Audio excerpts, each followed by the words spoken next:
Have you ever had a tenant completely ignore your texts, your emails, your notices? How does that make you feel?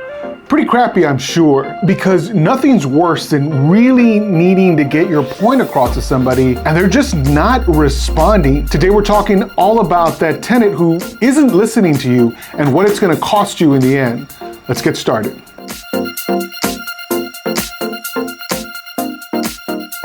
Good communication is an absolute must. It's something that you must establish early, you must be consistent with, and that may end up being the whole focus for you getting rid of a bad tenant. Because here's what we've learned over the years having to do with a good relationship between a landlord and the tenant, is that great communication builds trust. If the tenant can confidently send a message to you and confidently expect you to respond, that's great, but it should work both ways. You also need to be able to confidently send communication to your tenant and receive some kind of feedback. And when that happens, things work really, really well. But when that breaks down, that's likely an indication that things are going to get worse, not better. You see, tenants really have no idea what your definition of a good tenant actually is. Nobody does, because everybody's idea is a little bit different. And so, different landlords have different expectations for their own tenants.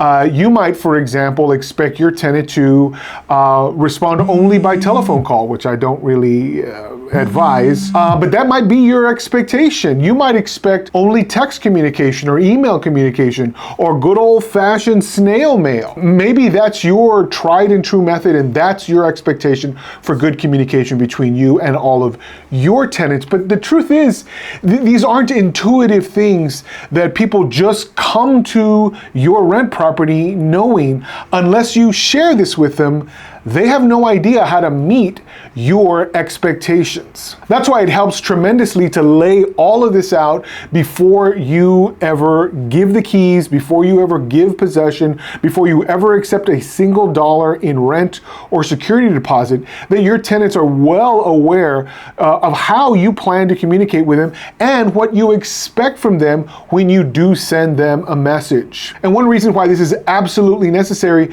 is because of an emergency event. During an emergency, you need to have a phone number available to them and some method of getting a hold of you in short order. And if not you, somebody who can answer the phone 24/7 and respond in the event of an emergency. Just the same, if you need to get a hold of somebody, you need to be able to, for emergency purposes, contact maybe even someone who is not an occupant on the lease, maybe a family member that you can reach out to. Even when things go totally wrong, there is still an outlet for both of you to continue to communicate effectively. Now, for those of you who practice this, have you ever had a tenant just misunderstand your expectation or misunderstand your rules? You can have all of these things written out, but have you ever had an experience where someone just misunderstood what you asked of them? Well, I want to share how you can effectively communicate with your tenants. And the first step is you got to do everything in writing. If you're not sending messages in writing and you're expecting them to have listened to what you said, understood what you said, and then later remembered what you said, that's asking a lot of any individual. But when you send a message in writing, it's very clear what you said, and we don't have to misremember it because it's right there in black and white, and we don't have to rely purely on our memory. We can go back to that written text or that email or that letter, and there it is, very clearly what you meant to say. If you're not communicating exclusively in writing, then I urge you to at least do the majority of your communication with your tenants in some written format. Now, to do this the most effectively, you want to make sure that your lease has multiple avenues of effective written communication that you can utilize at any time, or really every time. So I constantly tell landlords to have multiple ways of getting a hold of their tenant and to record those ways in the lease. It's not enough for you to know their cell phone and to know that they respond sometimes by text. Put it in the lease. It's not enough to know an email address. I bet there are multiple email addresses you can get a hold of. When you've got a really important message to get to them, you might send it by regular US mail, certified mail. You might send it through a work email, a personal email, the spouse's work and personal email, to each of them by text. Maybe you have a tenant portal. Maybe you have your own app where you can communicate effectively. 10 different methods. By having these and using them and mentioning them in the lease as effective forms of communication of anything having to do with a lease, you're more likely to get your message across, and because it's in writing, they're likelier to comply with it and to remember it accurately. Remember, sometimes you're going to have to show the court that you effectively communicated with your tenant, and if all you have is your oral statements, that's probably not going to be good enough. But written documentation in these multiple avenues is going to show the court that not only did you attempt to communicate effectively, but you effectively did everything that was reasonably possible to get your message to your tenant. By the way, what's your go-to method for communicating with tenants? Do you prefer text over email, email over written letter? Do you still pull out the typewriter and type your letter to each of your tenants and lick a stamp and put it on an envelope? Share your preferred method of communication. Now, ultimately, when you have someone who is absolutely not communicating with you, you got to take a firmer step to deal with these kinds of tenants. If you're being completely ghosted, you're probably going to have to start talking about notices to vacate as opposed to just notices of default, and you're probably going to have to start filing for your eviction sooner in the process rather than later, because a tenant who is shut down in communication is likely not going to improve it. A tenant who is simply forgotten or just hasn't gotten around to it will eventually respond, especially if you raise the heat a little bit with a notice to vacate or a filing of an eviction. But typically speaking, if you've gotten to that point, you've probably reached a breaking point with this tenancy. And again, you're going to be happier having started it sooner rather than later. So some instances where you might need to resort to a firmer position when dealing with your tenant. The first one includes having to enter into the property. Maybe you're due for an inspection, or maybe you're interested in selling the property because somebody has made you a tantalizing offer and you want to go in and check the condition. If your tenant, even after you've sent written notice multiple times, is not allowing you into the unit, maybe they've changed the locks, or maybe they come to the door and say, nope, you're not coming in. These are not proper responses to your written notices or to your communication with your tenant, that you want to exercise some provision of the lease that allows you to inspect, that allows you to show the property to prospective buyers. And so if you can't enforce your rights without having to evict, and your tenant is preventing you from enforcing your regular landlord rights that are in black and white in your lease after multiple notices, it's time for you to raise the stakes, send a notice to vacate. Again, we tend to preach a 3 strikes and you're out. And this is even if they've paid the rent.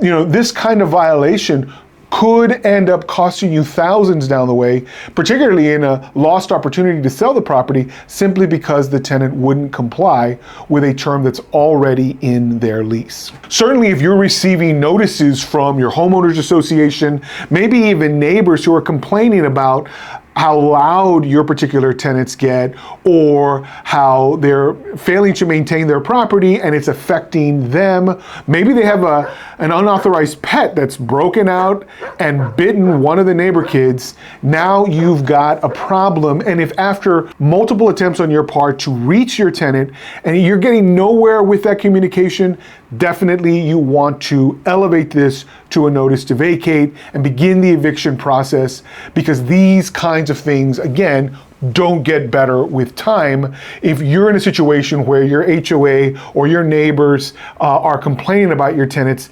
don't take that lightly, especially with the HOA, because they have the power to issue fines against you and even sue you in court to make you get your tenant under control.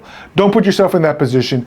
Deal with the tenant by escalating things with a notice to vacate and begin the eviction process. Now, finally, you're going to want to issue notice to vacate if your tenant has not responded after you've reached out to them, having to do with either a partial payment or altogether non-payment for any given amount in rent, or perhaps fees, maybe late fees from a previous month that went unpaid, or repair costs that were charged due to their negligence that remain unpaid, or other amounts that simply remain unpaid after adequate notice has been given to your tenant. You know, our rule is 7 days. If by 7 days you haven't received 100% of the money that you're owed, it's time to issue a notice to vacate. Now, a great tenant is going to step in and say, look, I'm experiencing X, Y, and Z. I will get the money. I absolutely will. And I'll have it within a week or 2 weeks. Now, even in that situation, I would still recommend moving forward with the eviction and letting the tenant know that you will move forward with the eviction, assuming that they take care of everything that's owed. You can always withdraw your eviction petition. Things like this can always be undone. But if what they're saying is not accurate, or if what they're saying is unreasonable because they're asking for 60 days or 90 days to fix a problem that is present and looks like will only get worse over time, you got to act in a business-like manner. And you don't want this poor communication or faulty communication or defective communication to end up costing you more money than the problem is worth. You want to act quickly, issue that notice, and begin the eviction process sooner rather than later. And if they do come through and fix everything, and it turns out to be just a one and done thing, well, that's great for you. But again, you want the ability to turn the eviction off at any time, as opposed to delaying starting the eviction because the eviction takes time. And so you want that time element to be within a reasonable amount of time for your tenant to get things straight without you having to risk losing a month or 2 or 3 months of non-payment while you wait for some promise that never comes true. Now, for those of you who are just starting out or maybe just don't have a whole lot of experience with the eviction process, I have an offer for you that we are making available to all of our clients, particularly for those in Texas. If you have rental property in the state of Texas and are issuing notices or would like to learn a better way to issue notices and file evictions and even handle eviction appeals in the state of Texas, then you may want to check out our eviction course. There's a link in the description below, but you can also check out attorneyeg.com/EV for more information on that eviction course. We walk you through the process of your notices, of filing, and even the kinds of things that you can expect at trial and on appeal. If you would like a course where we go step by step from notice to judgment to help you recover your property faster, I strongly encourage you to check out attorneyeg.com/EV, our Texas eviction course from start to finish. Again, I'm going to walk you through multiple modules. I give you samples of your notices, samples of an eviction petition, and plenty of resources along with my step-by-step training to help you file your own eviction with success. If you need more information, feel free to send us an email at info@attorneyeg.com and check us out at attorneyeg.com/EV for information on our Texas eviction course. But how long have you waited in an instance where you trusted in your tenant to come through and then ultimately filed because your tenant just didn't? Understand that there are a ton of other landlords experiencing this right now. And if you can share your comments and your experiences of these things, I guarantee you it's super helpful to the other landlords who are watching. So I appreciate you contributing. I know we cover a ton of topics here, and among them, communication is one of the most important. And it's something that tenants get wrong, sometimes simply because they're not familiar with an effective way to communicate with you, but you can cure that by establishing these expectations early on. It's also important to know the kinds of things that make for good communication and the strategies you can employ in your lease to make it stronger and to make your ability to communicate even better. But when those things break down, it's important for you to recognize when bad communication is going to result in financial loss for you. By acting quickly, you're able to mitigate whatever potential losses might be around the corner because you've issued good, clear communication, you've issued proper notices, you've followed the law in establishing your path to recovering possession from a bad tenant. And if it turns out that you've got a tenant who fixes things, you can always just turn off that eviction and maintain the status quo because that tenant has fixed it. But when they don't, you're going to be better off having started the process sooner rather than later. For additional content that you can enjoy, there's a video right here that YouTube seems to think is the next best thing for you. I welcome you to check that out, along with the rest of our catalog of informational videos. But until next time, landlords, I hope you have a great day and happy leasing.